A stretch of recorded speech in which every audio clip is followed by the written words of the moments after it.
Israel और Iran में जंग के बीच अमेरिका ने जिन B-2 बॉम्बर्स की मदद से ईरान के परमाणु ठिकानों को तबाह करने का दावा किया था, अब उन B-2 बॉम्बर्स से जुड़ी ऐसी खबर सामने आई जिसे सुनकर हर कोई दंग रह गया।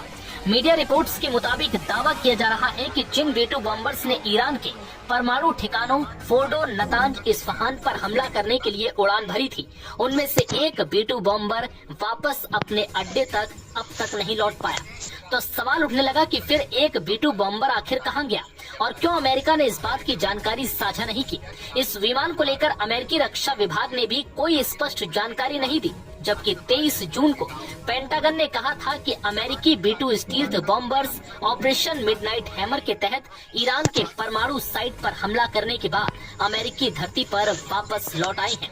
ये लड़ाकू विमान मिसौरी में व्हाइट मैन एयरफोर्स बेस के पास उतरे हैं, लेकिन अब पता चला है कि इनमें से एक B-2 बॉम्बर अब तक अपने ठिकाने पर वापस नहीं लौट पाया। पूर्व पायलट डेविड मार्टिन ने होनोलुलु हवाई अड्डे पर फंसे B-2 बॉम्बर विमान का एक छोटा क्लिप पोस्ट किया है।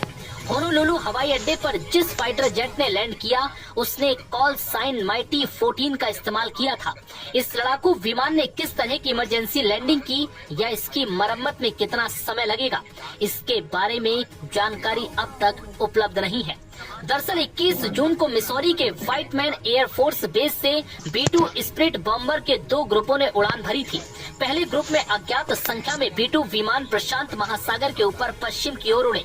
ये विमान संभवतः गुआम में मौजूद रणनीतिक एयरबेस की ओर बढ़ रहे थे, जबकि 7 B-2 विमानों का एक और समूह ईरानी परमाणु स्थलों पर बमबारी करने के लिए पूर्व की ओर उड़ गया।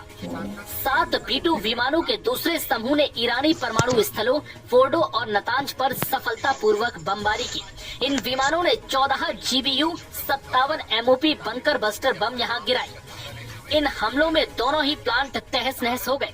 इसके बाद 37 घंटे बाद बिना रुके उड़ान भरने के बाद ये विमान अपने मूल बेस पर लौट आए।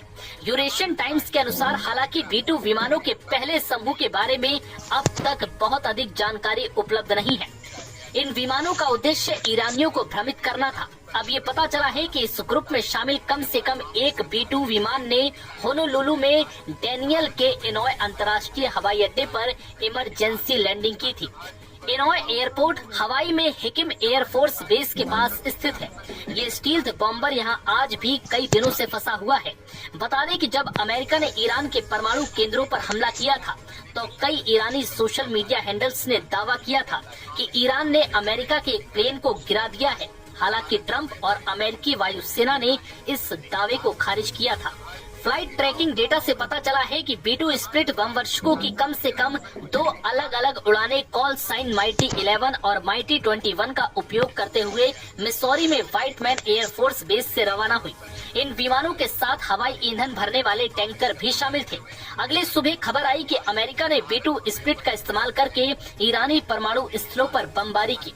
लोगों को पता चला कि B-2 विमानों का पहला समूह प्रशांत महासागर के ऊपर पश्चिम की ओर उड़ा, तो दूसरा समूह अटलांटिक महासागर के ऊपर पूर्व की ओर उड़ा था। B-2 का ये पहला समूह अमेरिका की चाल थी जो दुश्मन को भ्रमित करने के लिए अपनाई गई थी। अब खबर आई कि प्रशांत महासागर की ओर उड़े विमानों में से एक अब तक हवाई अड्डे पर नहीं पहुंच पाया। नव भारत टाइम्स की रिपोर्ट।